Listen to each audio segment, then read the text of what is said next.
Que le Seigneur vous bénisse tous. J'espère que vous êtes dans la joie ce soir. Amen. Ça se voit déjà. Je vous salue tous dans le nom de Jésus-Christ. Ce soir encore, nous venons pour l'adorer.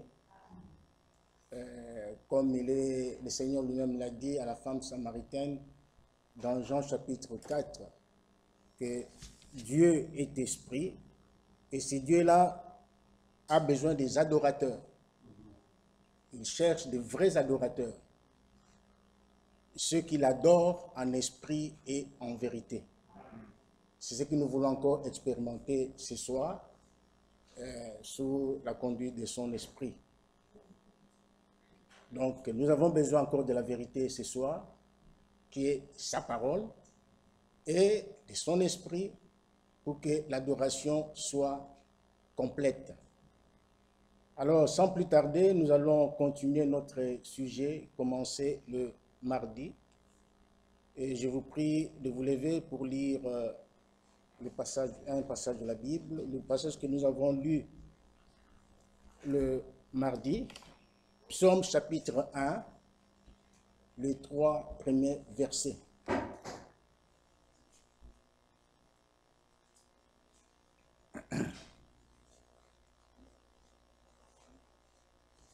Prions d'abord. Merveilleux Père Céleste, Dieu Tout-Puissant, nous te disons merci. Merci pour ta présence au milieu de nous ce soir. Toi, tu as fait la promesse, tu as dit, je ne vous laisserai pas orphelins, mais je viendrai à vous. Et nous croyons que cette promesse, tu l'as déjà accomplie ce soir. Tu es au milieu de nous par ton Saint-Esprit. Nous avons chanté pour la gloire de ton Saint-Nom. Oh Dieu, nous t'avons loué parce que tu le mérites. Maintenant, nous voulons, oh Dieu, entendre ta voix. Toi qui as dit que mes brebis entendent ma voix et me suivent. Parle-nous ce soir et bénis ces paroles que nous allons bientôt lire. Oint, oh Dieu, la bouche qui va parler, oint l'oreille qui va entendre. Et assiste-nous en toutes choses. Pardonne nos péchés. Pardonne nos iniquités, lave-nous avec le sang de Jésus-Christ, ô Père. Purifie-nous de toutes les souillures de l'Esprit, ô Dieu Tout-Puissant, car nous sommes ton peuple. Bénis-nous ce soir, au nom de Jésus-Christ. Amen. Amen. Psaume chapitre 1, les 3 premiers versets. Heureux l'homme qui ne marche pas selon les conseils des méchants, qui ne s'arrête pas sur la voie des pécheurs et qui ne s'assied pas en compagnie des moqueurs, mais qui trouve son plaisir dans la loi de l'Éternel et qui la médite jour et nuit. Il est comme un arbre planté près d'un courant d'eau qui donne son fruit en sa saison et dont le feuillage ne se flétrit point. Tout ce qu'il fait, lui, réussit. Amen. Vous pouvez vous asseoir. Que le Seigneur bénisse la parole que nous avons lue.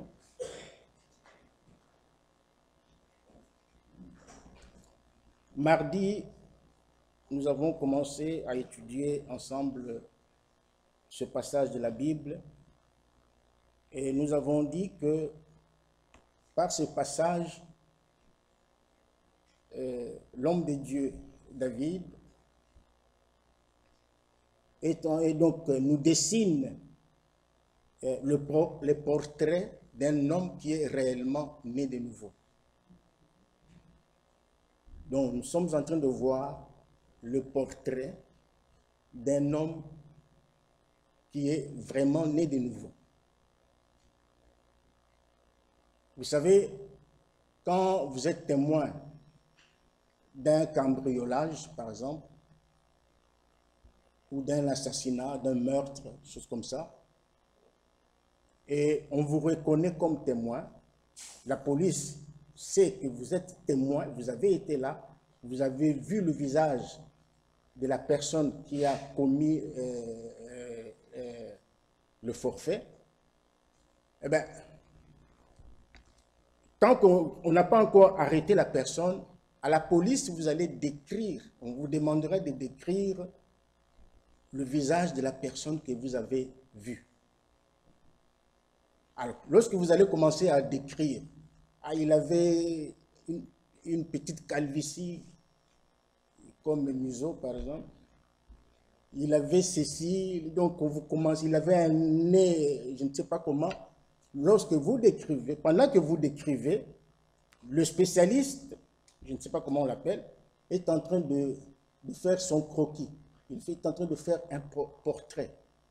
Et lorsqu'il a terminé, il présente à la personne qui est le témoin, il confirme, oui, c'est vraiment la personne, c'est lui, exactement c'est lui. Mais à partir de cela, donc la police a maintenant le portrait de l'assassin. Et on va baser les recherches sur ce croquis qui avait été fait par la police, jusqu'à ce qu'on va trouver la personne. C'est ce que David aussi nous dit ici, nous fait ici. Il nous dessine, par ces paroles que nous venons de lire, le portrait d'un homme qui est réellement né de nouveau. Le portrait d'une femme née de nouveau. Nous avons montré que la nouvelle naissance est une condition sine qua non, n'est-ce pas, que le Seigneur Jésus a donné à toute personne pour entrer dans le royaume des cieux. D'abord, pour comprendre les choses du royaume. Si vous n'êtes pas né de nouveau, vous ne pouvez pas comprendre le langage de Dieu. Si vous ne naissez pas de nouveau, vous ne comprendrez jamais les choses du royaume de Dieu. Vous serez tout simplement un troubleur dans l'église. Vous serez toujours quelqu'un qui vient seulement pour créer la zizanie dans l'église. Mais les choses du royaume, vous ne les comprendrez jamais. Parce que vous n'êtes pas né de nouveau. Et par conséquent, vous n'entrerez jamais dans le royaume de Dieu. Lisez Jean chapitre 3. Donc, c'est vraiment très important de passer par la nouvelle naissance. Il n'y a pas à marchander. Il n'y a pas... Non. On ne marchande pas avec les choses de Dieu. Avec Dieu, on ne peut pas corrompre Dieu. Vous pouvez corrompre les hommes pour avoir un poste quelque part, pour avoir je ne sais pas quoi. Mais pour le royaume de Dieu, on ne corrompt personne. On ne corrompt ni les anges, ni Dieu lui-même. Vous ne pouvez pas les corrompre. Parce que c'est lui le maître absolu.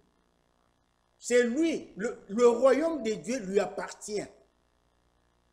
Non seulement il lui appartient, mais il est lui-même le royaume de Dieu.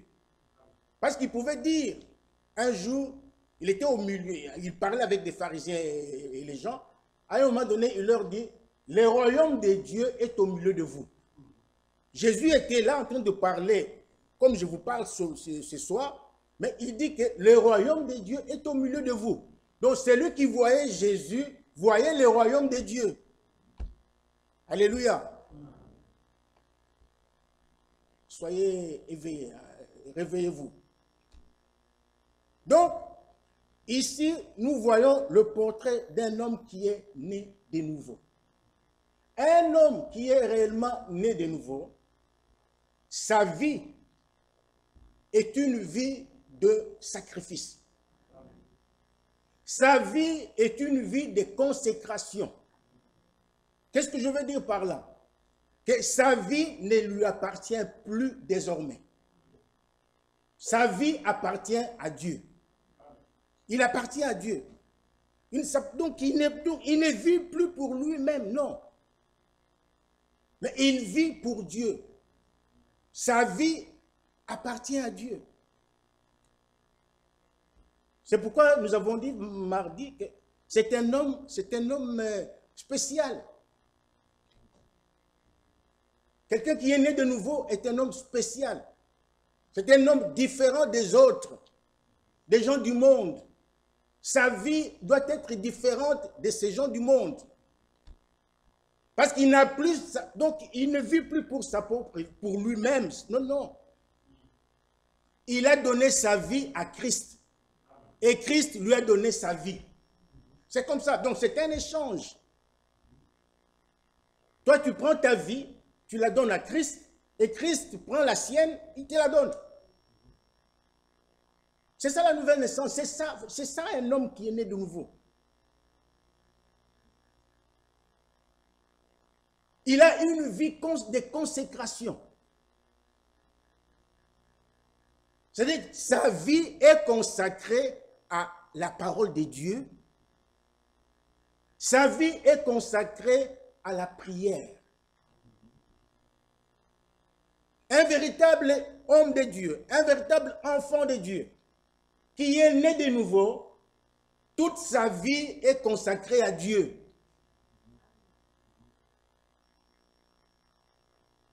Il doit aimer la parole de Dieu comme nous l'avons montré mardi. C'est quelqu'un qui aime Dieu de tout son cœur, de toute son âme, de toutes ses pensées et de toutes ses forces. Et il ne s'arrête pas là. Il aime aussi son prochain comme lui-même. Parce que les deux marchent ensemble. L'amour de Dieu et l'amour du prochain. Quelqu'un ne peut pas dire qu'il aime Dieu pendant qu'il a de la haine pour son frère. Ça ne colle pas, ça ne peut pas marcher. Oh, j'aime Dieu. Tu aimes Dieu que tu n'as jamais vu. Tu ne l'as jamais vu. Et tu dis que tu l'aimes. Mais entre-temps, ton frère, ta soeur, ton prochain, tu ne l'aimes pas. Tu as de la jalousie pour lui.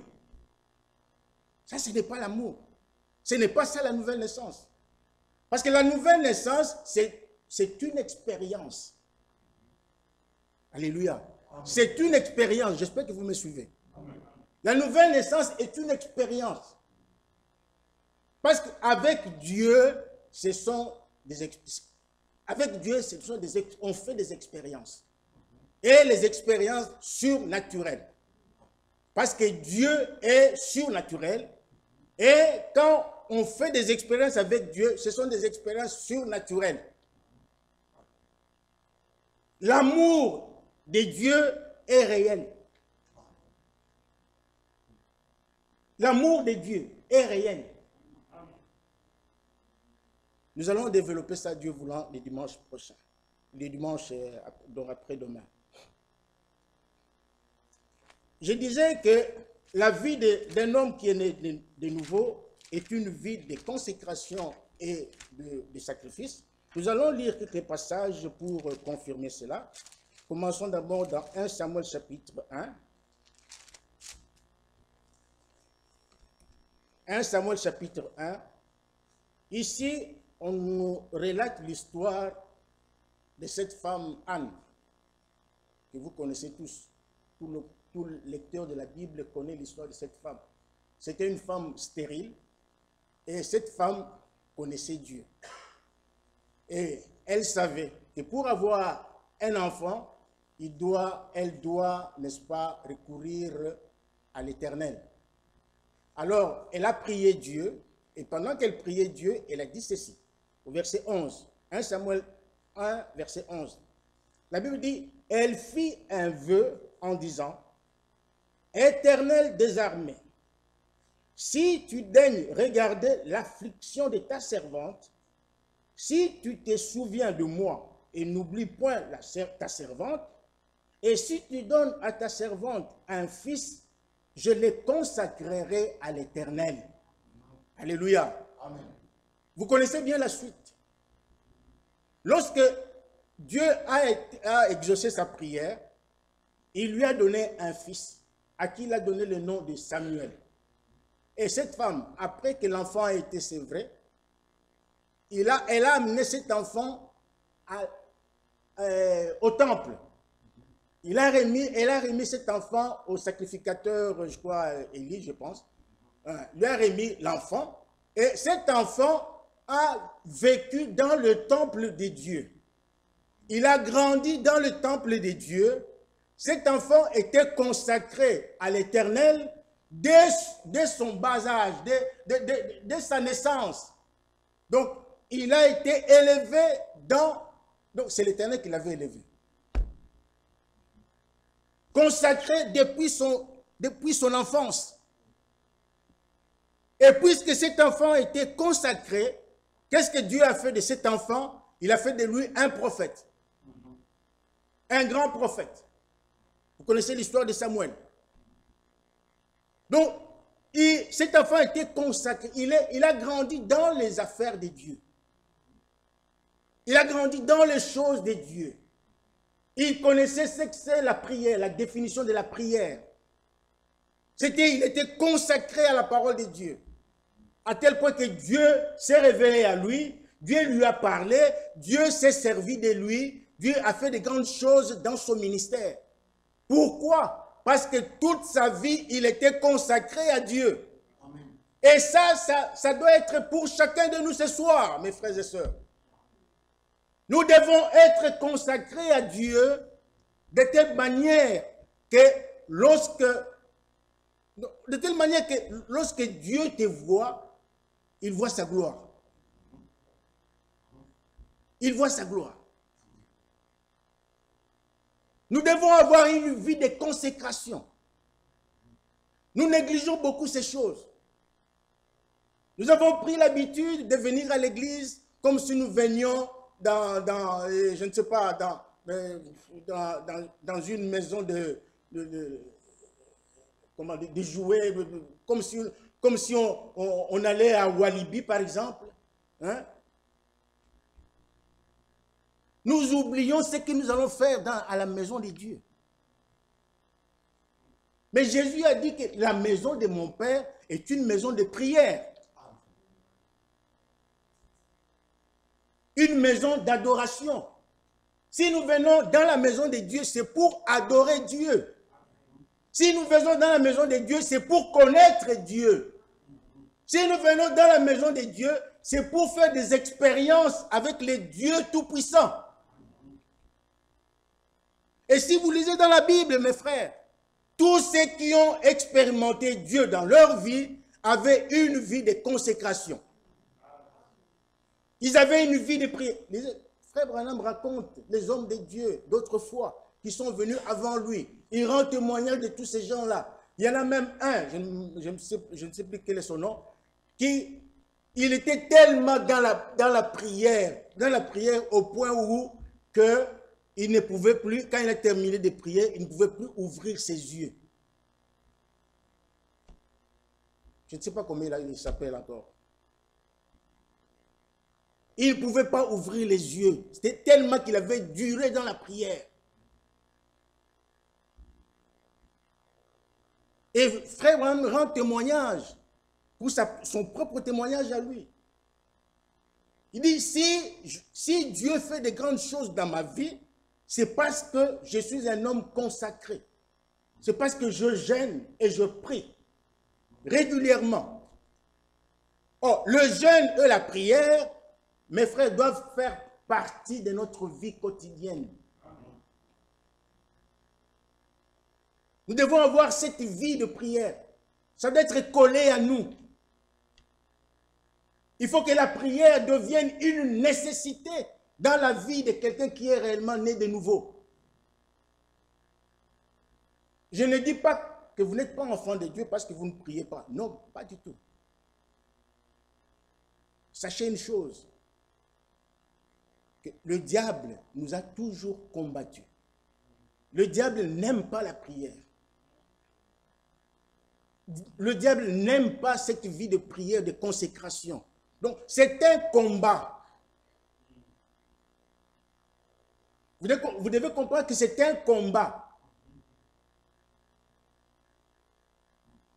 C'est pourquoi Paul pouvait dire, nous n'avons pas à lutter contre la chair et le sang, c'est-à-dire contre les hommes, mais nous avons à lutter contre les esprits mauvais, les autorités qui sont dans le lieu céleste. Là au ciel, dans le lieu céleste, le Seigneur nous a bénis de toutes sortes de bénédictions. Là dans le lieu céleste, mais toujours dans les mêmes lieux célestes, le diable nous combat les bénédictions. Il nous ravit son projet, c'est de nous ravir cette vie de consécration. C'est pourquoi nous ne voyons pas les choses, les grandes choses parmi nous. Ceci ne veut pas dire que Dieu n'est pas avec nous. Dieu il est avec nous. Mais dans une faible mesure. Pourquoi? Parce que nous ne prions pas. Parce que nous n'avons pas il n'y a pas longtemps, on a demandé, Frère Michel a demandé qu'une sœur prie. On a attendu. Il n'y avait pas de sœurs qui priaient. Même quand on demande aux frères qu'un frère prie, silence total. Il n'y a que des habitués. Il n'y a que les habitués qui prennent le courage de prier. Pourquoi? Pour sauver l'honneur.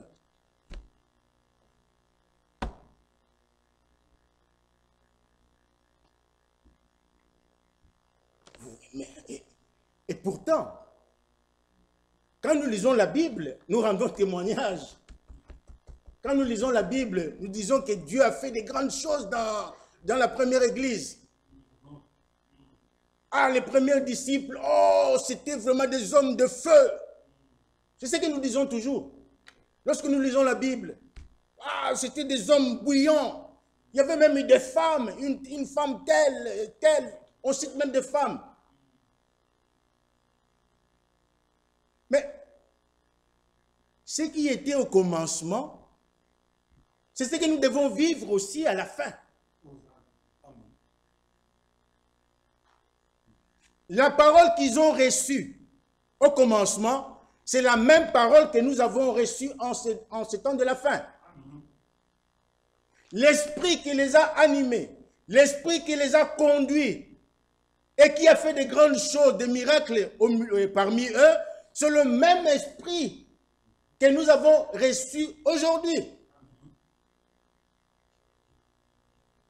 Comme je l'ai toujours dit, depuis la Pentecôte jusqu'à ce soir, l'action du Saint-Esprit ne s'est jamais arrêtée.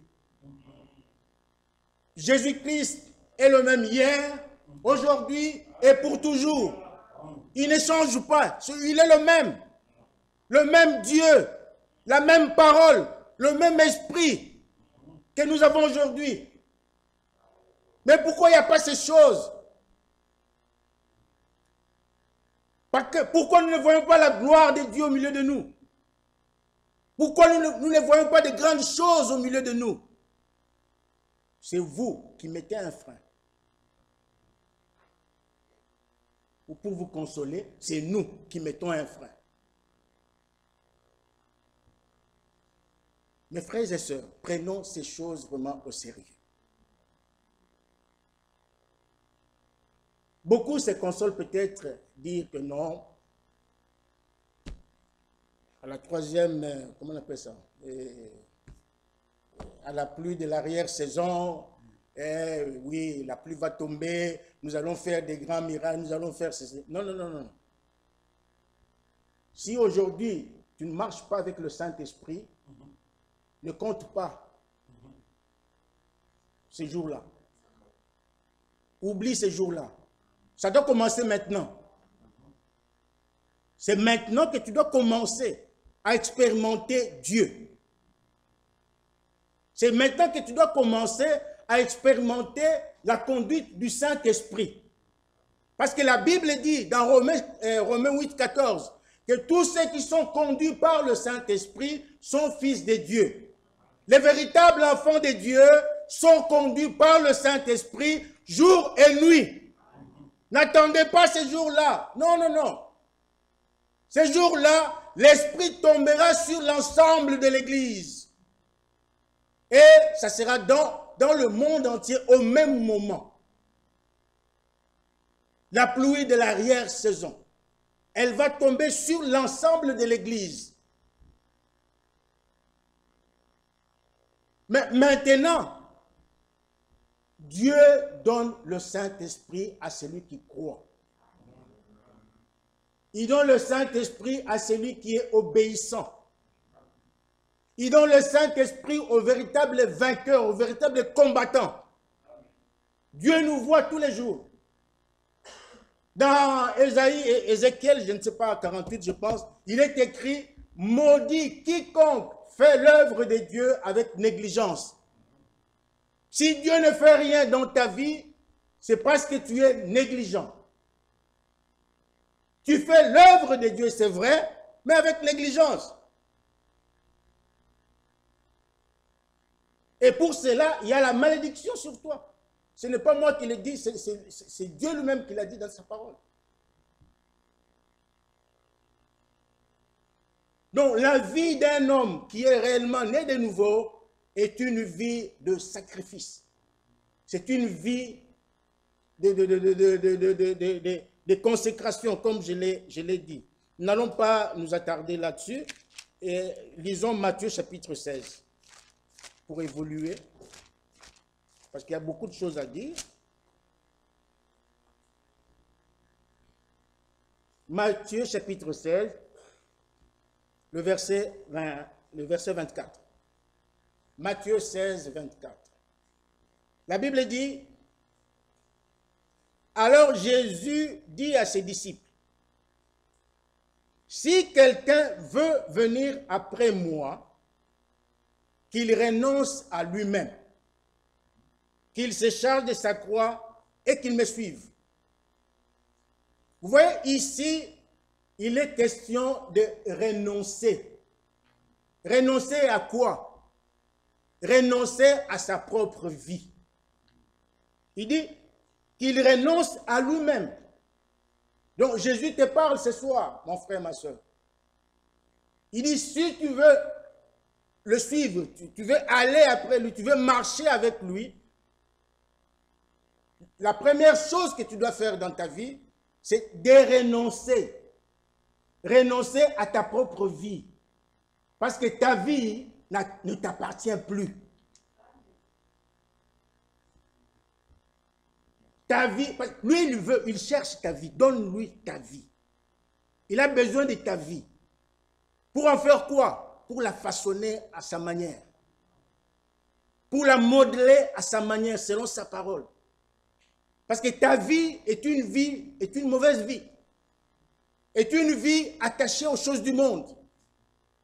C'est pourquoi l'apôtre Jean pouvait dire, n'aimez point le monde, ni les choses qui sont dans le monde. Et là, vous voyez, il parle même de l'orgueil de la vie. Nous sommes très orgueilleux.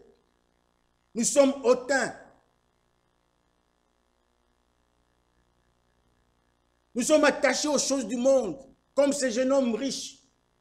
Il était attaché à ses grands biens qu'il avait. Il avait des difficultés pour abandonner sa richesse. Et pourtant, Jésus lui avait promis un trésor dans le ciel. Il lui a dit, vends tout ce que tu as, donne-le aux pauvres, et tu auras un trésor au ciel. Puis, viens et suis-moi. Suis-moi où? À la Pentecôte, pour recevoir le baptême du Saint-Esprit. Parce que c'est là, à la Pentecôte, c'est là que la nouvelle naissance devient complète.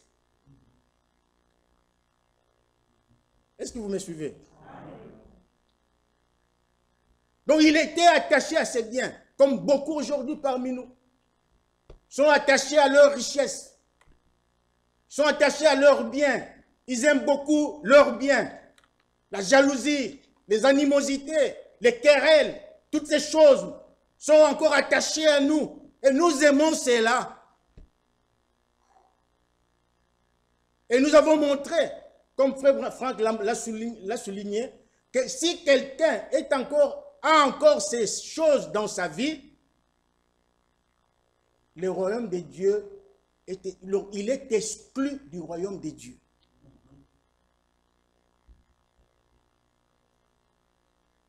Tu peux peut-être dire que non, frère, moi, c'est si je n'ai pas ça, si je n'ai pas de... il y en a combien? 15. J'ai 14 choses, je suis déjà... Mais un seul. Si tu as seulement un seul, ça annule tout. Pourquoi? Parce que Dieu cherche des hommes et des femmes parfaits. Des hommes et des femmes en qui il peut compter, sur qui il peut compter.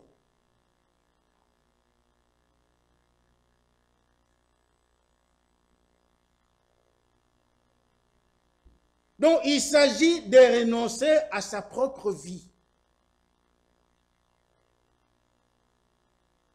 Oh, moi ceci, moi j'ai fait. Si ce n'eût été moi, ça c'est l'homme. J'ai des diplômes, j'ai autant, j'ai beaucoup étudié, je suis... Mais toi, tu ne peux rien faire. Non, ça c'est l'homme. Ça c'est l'orgueil de la vie. Mais il y a un homme dans la Bible qui avait plus que tout ça. C'est Paul. Il a dit, lorsque j'ai rencontré Christ, j'ai tout abandonné. J'ai considéré toutes ces choses comme de la boue.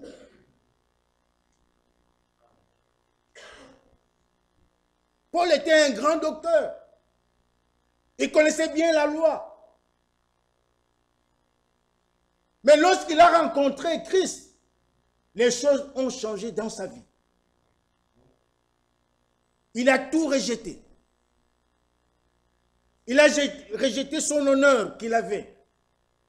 Il a rejeté toutes les ambitions qu'il avait. C'est ça qui nous tue. Les ambitions. C'est ça qui nous tue. Qui nous empêche la porte du royaume des cieux. Qui nous empêche même de naître de nouveau. Un enfant de Dieu n'est pas ambitieux. Je parle de l'église. Dans l'église du Dieu vivant, on n'a pas des ambitions. Dans l'église du Dieu vivant, on s'attend à Dieu. On s'attend à Dieu. Parce que c'est son église.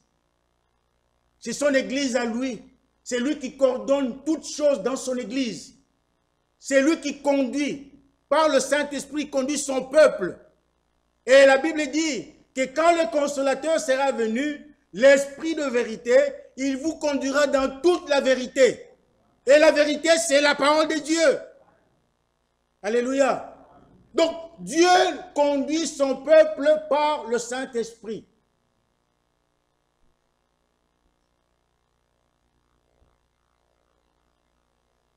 Dans l'église du Dieu vivant, comme nous l'avons entendu ce jour-ci, il faut craindre Dieu. Il faut éviter de servir Dieu en dehors de sa volonté. Il faut éviter cela. Attends-toi à Dieu. Ne viens pas avec des ambitions dans ton cœur, des projets. Ah, moi, je veux être ministre. Ah, moi, je veux être ceci. Moi, je veux être cela. Non, ça, ce sont des ambitions. Mettez-les de côté. Le Seigneur, le juste juge, connaît toutes choses. S'il veut faire de toi un grand homme dans son église, il le fera. Il est Dieu. Nous ne sommes que, comment on dit ça? Nous sommes que de l'argile dans sa main. Lui, il est le potier. C'est lui qui nous forme. Il fait de nous ce qu'il veut. Il nous transforme comme il veut. S'il veut que tu deviennes ceci, tu deviendras, frères et sœurs.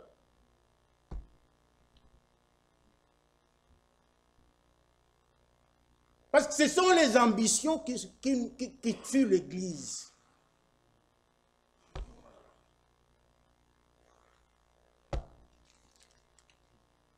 Qu'il renonce à lui-même, qu'il se charge de sa croix. Cela veut dire qu'il accepte les souffrances.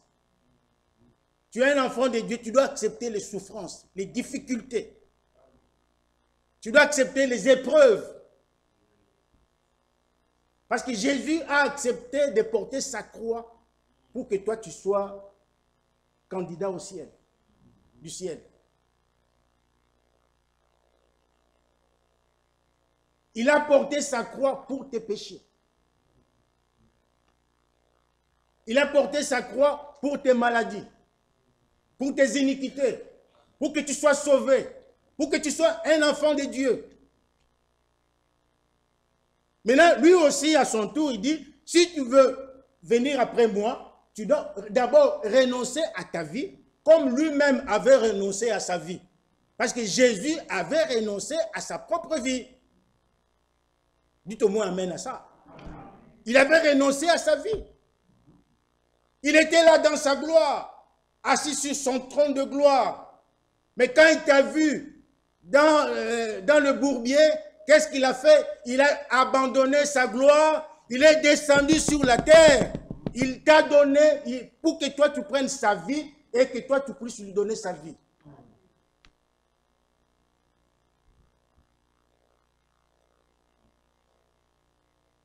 Si tu as renoncé à ta vie, si tu as porté ta croix pour lui, alors là, tu peux maintenant les suivre. Le verset 25 dit, « Car celui qui voudra sauver sa vie, la perdra. Mais celui qui la perdra à cause de moi, la trouvera. » Alléluia. Notre Dieu est bon. Il est merveilleux. Romains chapitre 12. Romains chapitre 12. La Bible dit, « Je vous exhorte, frères, premier verset, par les compassions de Dieu, à offrir vos corps comme un sacrifice vivant. » Est-ce que vous me suivez? Ça doit nous pénétrer vraiment. Paul dit que je vous exhorte à offrir. C'est une recommandation divine. Il dit, je vous exhorte à offrir quoi? Vos corps. Donc ton corps à toi là, mon frère, ma soeur, ne t'appartient plus. Donc offre ces corps-là. Paul dit, viens avec ton corps. Offre-le en sacrifice. Il dit, offrir vos corps comme un sacrifice vivant.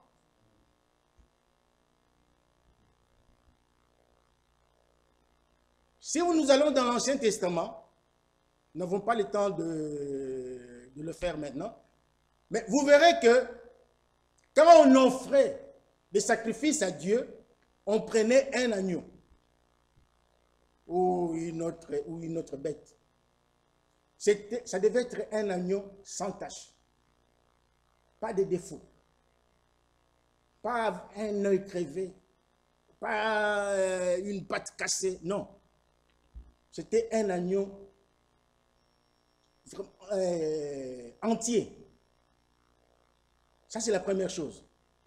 La deuxième chose, cet agneau-là, cet animal qui devait être offert en sacrifice, devait être lavé. Pourquoi? Pour qu'il soit pur, qu'il soit propre. C'est pourquoi Jésus aussi, en tant qu'agneau de Dieu, avant de monter sur le bois du calvaire pour les sacrifices, il devait d'abord être lavé. Il avait été lavé par Jean-Baptiste dans les eaux du baptême. Vous connaissez bien l'histoire. Il a été lavé. Alors, nous aussi, avant de nous offrir, avant d'offrir notre corps comme un sacrifice vivant à notre Dieu, nous devons aussi être lavés.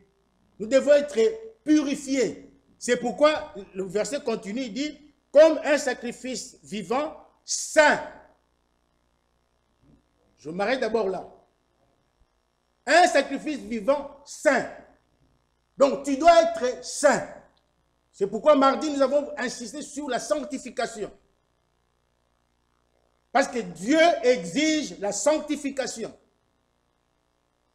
Un véritable fils de Dieu, né de nouveau, est une personne sainte. est une personne sanctifiée. Être sanctifié veut dire mis à part pour le service. D'abord, tu as été ramassé dans la boue, Dieu t'a justifié. Quand Dieu t'a ramassé dans la boue, il t'a ramassé, tu étais sale. Vous connaissez l'histoire de ce verre-là ramassé dans la poubelle. Tu es sale. Mais on ne peut pas se servir d'un verre très sale. Non. On doit d'abord le nettoyer. Alors, ce verre sale-là, c'est toi et moi. Dieu nous a pris dans la boue de la saleté du monde. Il nous a nettoyés avec la parole de Dieu pour nous sanctifier. Père, sanctifie-les par ta vérité. Ta parole est la vérité. Nous sommes sanctifiés par la parole de Dieu. Et sans la sanctification, nous avons dit que personne ne peut voir le Seigneur. Il faut rechercher la sanctification sans laquelle personne ne verra le Seigneur. Donc, on ne doit pas se limiter à la justification. Parce que le fait d'être tiré de la boue du péché du monde, c'est ça la justification. En ce moment-là, Dieu, avant même de te nettoyer, Dieu ne voit plus tes péchés. Dieu a pardonné tous tes péchés. Tous tes péchés que tu avais commis dans le monde, quel que soit le péché. Même si tu avais avorté autant de fois, même si tu avais divorcé autant de fois, même si tu avais volé autant de fois, même si tu avais fait quoi? Tu avais tué comme autant de fois, Dieu ne voit plus tous ces péchés-là. Qu'est-ce qu'il fait de ce péché-là? Il les jette dans la mer de l'oubli, qui est le sang de Jésus-Christ. C'est pourquoi Jean-Baptiste, lorsqu'il a vu Jésus, il l'a présenté au monde. Il a dit, voici l'agneau de Dieu qui ôte le péché du monde. Alléluia. Nous devons nous estimer, nous sommes un peuple saint, un peuple différent de tous les peuples sur la terre. Nous sommes un peuple sur qui Dieu a fait son choix. Il a jeté ses regards sur nous. Il nous a choisis dès avant la fondation du monde pour que nous soyons des saints sur la terre. Éphésiens chapitre 1, lisez cela. Il nous a élus dès avant la fondation du monde pour que nous soyons saints. Alors, lorsqu'il nous a nettoyés, il nous a lavés avec la parole de Dieu. Maintenant, il nous prend, il nous met quelque part. Alors, c'est là où nous vous disons, attendez. Si vous êtes sûr et certain que vous êtes un enfant de Dieu, vous êtes sûr et certain que vous avez traversé l'étape de la justification. Vous savez que Dieu a pardonné tous vos péchés. Maintenant, vous êtes dans la maison de Dieu. Vous écoutez la parole de Dieu qui vous sanctifie. Vous la mettez en pratique. Vous en êtes conscient. Alors, attendez. Là, Dieu vous a mis à part. Pourquoi? Pour le service. Quand votre moment viendra, Dieu viendra prendre tel. Allez, maintenant, mais avant de t'envoyer, il doit d'abord te remplir. Il te remplit d'abord du Saint-Esprit, maintenant il t'envoie. Et quand tu iras, en ce moment-là, tu es dans la volonté de Dieu. Amen. Tu es dans la volonté de Dieu. Tu ne serviras pas Dieu en dehors de sa volonté. Tu es dans sa volonté. Oui. Et là, en ce moment-là, tout ce que tu feras pour Dieu, ça sera du succès. Amen. Ça sera du succès. Donc, attendez le temps de Dieu. Alors, saint, nous continuons le verset. Agréable à Dieu. Et si tu fais cela, Paul dit, ce qui sera de votre part un culte raisonnable. C'est merveilleux. J'aime ça. Mais là, le verset 3 dit, le verset 2 plutôt, dit, ne vous conformez pas au siècle présent. Mes frères et sœurs, surtout je m'adresse aux jeunes gens qui sont dans cette salle. Parce que aujourd'hui, même les vieux, mais surtout aux jeunes, ne suivez pas la mode. Ne suivez pas la mode. Ne suivez pas les stars que vous regardez, vous voyez souvent à la télévision partout. Ne suivez pas ces stars. Ce sont des gens, des personnes qui sont remplies de démons. Ils vous donnent de mauvais exemples. Nous avons un modèle que nous appelons le modèle divin. C'est le Seigneur Jésus-Christ. Mais vous allez vous poser la question, mais Jésus ne met pas de pantalons comme nous, il ne fait pas, il ne se coiffe pas, comment nous allons suivre? Non. Jésus, c'est la parole. La parole faite chair. Jean 1, 14, la Bible dit que la parole a été faite chair. Et dans la parole de Dieu, c'est là où Dieu nous enseigne sa volonté. Donc, la volonté de Dieu nous est exprimée dans noir sur blanc dans la Bible. Alors, lorsque vous lisez la Bible, jour et nuit, comme nous l'avons lu ici dans Psaume chapitre 1, la Bible dit, donc, heureux l'homme qui ne marche pas selon les conseils de méchants, qui ne s'arrête pas sur la voie des pécheurs, qui ne s'assit pas en compagnie des moqueurs, mais qui prend son plaisir dans la loi de l'Éternel. C'est-à-dire, il prend son plaisir dans la parole de Dieu. Et qui fait quoi? Qu'il la médite jour et nuit. Chaque jour, un vrai enfant de Dieu, né de nouveau, doit prendre sa Bible et la méditer jour et nuit. Parce que c'est dans la Bible que nous connaissons la volonté de Dieu. C'est là où Dieu t'apprend comment est-ce que tu dois t'habiller. Comment est-ce que tu dois te comporter. Toi, femme mariée, toi, homme marié, comment est-ce que vous devez vivre dans votre foyer. Comment est-ce que vous devez élever vos enfants. Et vous, enfants, la Bible vous apprend aussi comment est-ce que vous devez vivre dans la maison de vos parents. On ne doit pas dire, non, je suis en démocratie, je suis libre, j'ai un numéro qu'on m'a donné à l'école. Si mon père ou ma mère me fait ceci et cela, je vais appeler à ce numéro-là. Ça, c'est le diable. Vous servez le diable. Enfants, obéissez à vos parents. La Bible dit, c'est le premier commandement, mais avec promesse. Amen. Que Dieu nous aide. Si nous voulons aller au ciel, nous devons mettre ces choses en pratique. Même si vous ne m'aimez pas, mais aimez au moins la parole de Dieu. Parce que moi, je n'ai pas de vie à vous donner.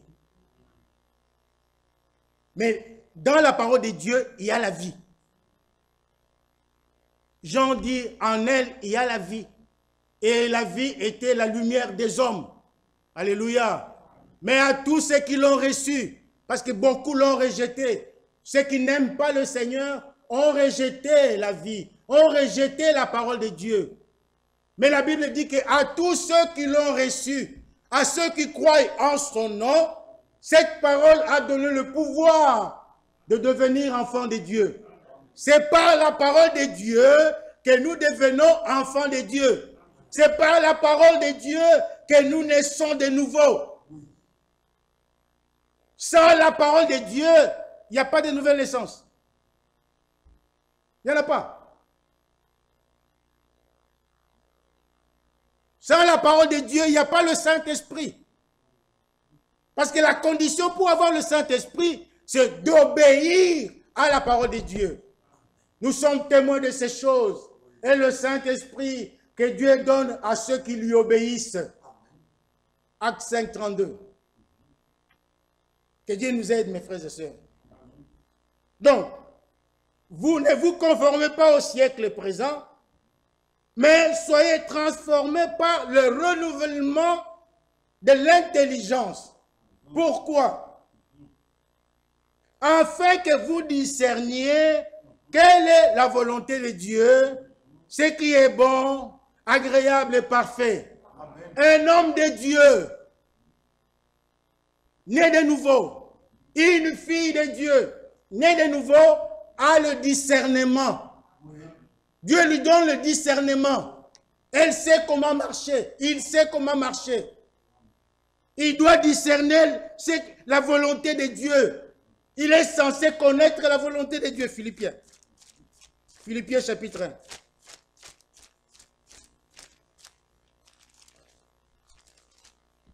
Philippiens chapitre 1. Le verset 9. Il dit, et ce que je demande dans mes prières, c'est que votre amour augmente de plus en plus en connaissance et en pleine intelligence. Quel amour? L'amour de Dieu. C'est lui qui aime Dieu. Si vous avez l'amour de Dieu en vous, ici, Paul prie pour toi, pour vous. Il dit que votre amour augmente de plus en plus en connaissance, que chaque jour, l'amour de Dieu puisse augmenter en vous. Il faut que vous sentiez quelque chose en vous, chaque jour. Lorsque vous lisez la Bible, lorsque vous priez Dieu, vous devez sentir l'amour de Dieu en vous. Que cet amour croisse en vous, chaque jour, de plus en plus, en connaissance et en intelligence, en pleine intelligence. Pourquoi? Pour le discernement des choses les meilleures. Alléluia. Oh, celui qui est né de nouveau a le discernement. Alléluia. Il a le discernement. Il connaît la volonté de Dieu. À une fille de Dieu née de nouveau, on ne viendra pas sans cesse lui dire, ma soeur, habille-toi correctement. Non. Ma soeur, mais tu as mis une jupe courte, ça, non, habille-toi que tu vas choper les gens, non, toi tu es une femme mariée, habille-toi. Non. Elle-même, lorsqu'elle a fait l'expérience de la nouvelle naissance, elle ira dans sa chambre, elle ouvre la garde-robe, et elle commence à faire le choix, les tri. Ça non, ça non. Ça non, ça non. Elle jette tout dans la poubelle. Et Dieu lui donne l'argent, elle va acheter d'autres habits décents. C'est ça la nouvelle naissance. Un enfant de Dieu, né de nouveau, on ne viendra jamais sans cesse lui dire, frère, cesse de fumer, ce n'est pas bon. Non, s'il fume encore, c'est qu'il n'est pas encore né de nouveau. Si toi, tu mets encore des jupes courtes, c'est que tu n'es pas encore né de nouveau. Aujourd'hui, c'est l'occasion. Dieu te donne l'occasion de te mettre à genoux dans ta chambre. Oui. Jésus a dit, si vous voulez parler à votre Père, n'allez pas dans le lieu public. Ça, ce sont les pharisiens, les hypocrites. Mais allez dans votre chambre, fermez après vous la porte et priez votre Père dans le secret. Ça doit être entre toi et ton Dieu. Priez Dieu, Dieu agira. Dieu agira. Vous avez reçu la parole en vous. Vous avez la parole. Vous avez la connaissance de la parole. Vous savez que ceci n'est pas bien. Un enfant de Dieu a le discernement et il est censé savoir que ceci n'est pas bien, ceci n'est pas bien. Dieu n'aime pas ça, Dieu aime ceci. Les enfants de Dieu le savent. Mais le problème c'est quoi? Ils font exprès. Il faut exprès. Et la Bible dit dans Jacques 4, verset 17, la Bible dit que c'est lui qui sait faire ce qui est bien et qui ne le fait pas commet un péché. Et dans Ésaïe 5, au verset 20, il est écrit, n'appelez pas bien ce qui est mauvais, ce qui est mal, et n'appelez pas mal ce qui est bien. Aujourd'hui, les enfants de Dieu font le contraire. Ils appellent mal bien, bien mal. Vous allez répondre. Vous répondrez. La voix qui vous parle ce soir, vous l'entendrez ce jour-là. Vous l'entendrez au jour du jugement. Parce que dans Jean chapitre 12, il est écrit, Jésus a dit, ce n'est pas moi qui vous juge, mais la parole que vous entendez, c'est elle qui vous jugera au dernier jour. Que Dieu nous aide, mes frères et sœurs. Oh là là, je n'ai même pas, je suis presque à la fin, je n'ai pas encore touché vraiment. Vous m'accordez 10 minutes? Vous le voulez? Merci. 10 minutes. Veillez à votre vie. Veillez à vos actes. Souvenez-vous de ce passage que Frère Michel nous a toujours lu ici. C'est dans 1 Chronique 19. 1 Chronique 19. Veillez à vos actes. Et surtout aussi, faites attention à votre entourage. C'est très important. Faites attention à votre entourage. Faites attention à vos fréquentations. Que ce soit à l'école, au travail, partout où vous êtes, faites attention à votre entourage. Aux amis qui vous fréquentent, aux amis que vous fréquentez. Il y a un sage qui a dit, dis-moi qui tu fréquentes et je te dirai de quel esprit tu es, qui tu es. Je sais que beaucoup connaissent bien cette... Donc, dis-moi qui tu fréquentes. Et toi, un frère, dis-moi, toi, une sœur, qui tu fréquentes, et je te dirai de quel esprit t'anime. Je te le dirai. Par la Bible. Pourquoi je dis cela? Parce que la Bible dit que ne vous y trompez pas. Les mauvaises compagnies corrompent les bonnes mœurs. 1 Corinthiens 15, 33. Si vous avez un mauvais ami, il va vous troubler. Amos 3, 3 dit, deux hommes sur la terre ne peuvent pas marcher ensemble s'ils ne se sont pas concertés. Si j'ai un collègue au travail, mon compagnon de l'école, nos relations s'arrêtent à l'école. À moins qu'il soit chrétien, comme moi. Parce que lorsque nous allons marcher ensemble, nous allons parler de Dieu. Nous allons parler de Jésus-Christ. Souvenez-vous, les deux disciples d'Emmaüs. Si ces deux hommes parlaient de football, Jésus-Christ ne serait pas venu au milieu d'eux. S'ils parlaient de la musique de Wenger et je ne sais pas quoi, Jésus-Christ ne serait pas venu au milieu d'eux. Mais Jésus est venu au milieu d'eux. Pourquoi? Parce qu'il parlait des choses du royaume. Les enfants de Dieu, lorsqu'ils se rassemblent, ils doivent parler des choses de Dieu. C'est pourquoi David a dit, heureux l'homme qui ne marche pas selon les conseils de méchants. Faites attention à ce que vous entendez. Faites attention à ce qu'on vous raconte. Même votre femme. Vous devez aussi faire attention même vis-à-vis de votre femme, vis-à-vis de votre mari. Parce qu'elle risque, votre femme risque de vous influencer dans quelque chose qui n'est pas correct. Et vice-versa. C'est pourquoi Paul dit, et David dit, heureux l'homme qui ne marche pas selon les conseils des méchants. Nous avons un conseiller, le véritable, le parfait, c'est notre Seigneur Jésus-Christ. Il est écrit dans Ésaïe qu'on l'appellera conseiller. Et Paul dit, je vous ai donné tous les conseils de Dieu. Nos conseils à nous, c'est la parole de Dieu. N'écoutez que la parole de Dieu. C'est là où nous avons de très bons conseils.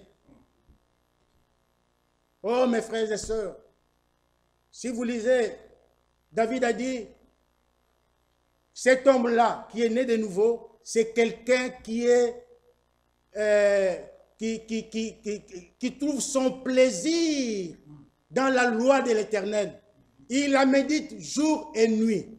Et si nous allons dans Josué chapitre 1, au verset 8, Dieu a dit à Josué que ce livre de la loi ne s'éloigne pas de ta bouche. Médite-le jour et nuit, afin d'agir fidèlement selon ce qui est écrit. Et tu auras du succès dans toutes tes entreprises. Et c'est de cette manière que tu réussiras. Un homme né de nouveau, et il est comme un arbre. Je suis allé vite, je pars vite pour terminer mon sujet. Permettez-moi. Revenons dans Psaume chapitre 1. Au verset 3, il est écrit: il est comme un arbre planté près d'un courant d'eau,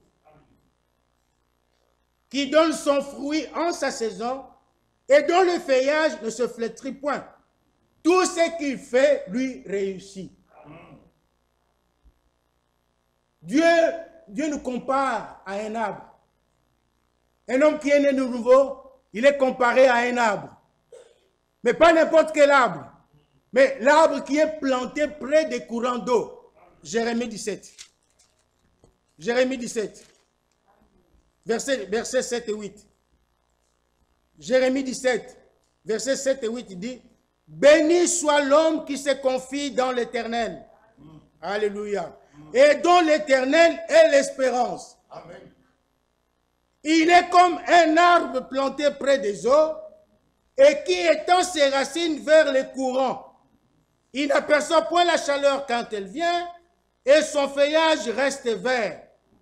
Dans l'année de la chasseresse, il n'a point de crainte et il ne cesse de porter du fruit. Voilà un homme né de nouveau. Il est comme un arbre qui a la vie, qui a la vie en lui. L'arbre doit avoir la vie pour produire des fruits.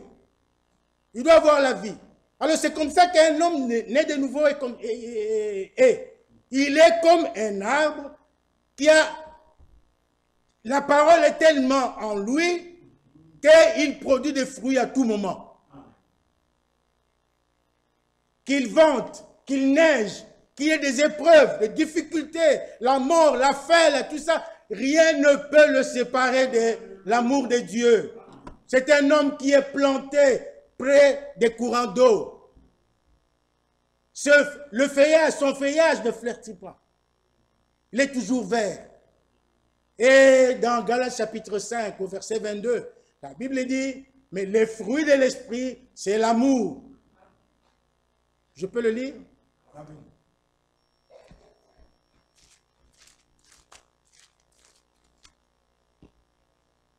Galates chapitre 5, verset 22. La Bible dit, mais les fruits de l'esprit, c'est l'amour, la joie. Paul dit dans Philippiens, réjouissez-vous toujours dans le Seigneur. Je le répète, réjouissez-vous. Un enfant de Dieu est toujours dans la joie. Même s'il apprend qu'on l'a critiqué, on l'a injurié, on a fait toutes sortes de mal contre lui, mais il est toujours dans la joie. Il dit, Seigneur, je mets tout ça sur le compte de Christ. Parce qu'on est venu dire à Frère Branham, quelqu'un qui voulait faire un peu de...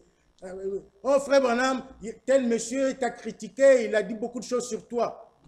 Ce monsieur voulait que Frère Branham réagisse et donc fasse une réaction. Frère Branham lui dit, mon frère, oublie ces choses-là. Pourquoi? Parce que toutes ces choses-là étaient déjà dès avant la fondation du monde. C'était déjà prédestiné. Dieu le savait, c'est tout à fait normal. Alors, un enfant de Dieu, né de nouveau, il est aussi dans la joie. Il a la tempérance. Nous continuons. Il y a la paix. Recherchez la paix avec tous. Nous l'avons montré. La patience, la bonté, la bienveillance, la foi, la douceur, la maîtrise de soi. C'est dans un enfant de Dieu. C'est ce qu'on doit trouver dans l'enfant de Dieu. Jésus voulait manger une figue. Il s'approche de l'arbre. Il n'y avait rien à manger. Il a maudit l'arbre. Mon frère, ma soeur, toi aussi tu es un arbre. Tu dois produire du fruit. Mais pas n'importe quel fruit. Parce qu'il y a des mauvais arbres qui produisent aussi des fruits, mais qui sont des mauvais fruits. La Bible dit dans Matthieu chapitre 7, un bon arbre produit de bons fruits. Un mauvais arbre produit de mauvais fruits. Alors, ce que Dieu te demande ce soir, c'est d'être un bon arbre. Un bon arbre qui produit de bons fruits, qui produit l'amour, qui produit la joie, qui produit la paix, la patience, la foi, la bienveillance, la maîtrise de soi, de telle sorte que si le Seigneur veut manger de ton fruit, quand il vient, il trouve qu'il y a du fruit. Qu'il en mange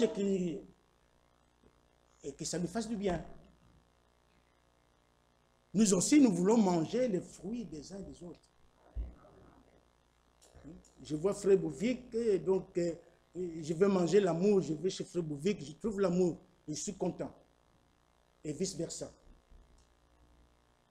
Alléluia. Amen. Que le Seigneur vous bénisse richement. Nous avons terminé pour ce soir. Nous allons, avec Frère Museau, nous allons chanter.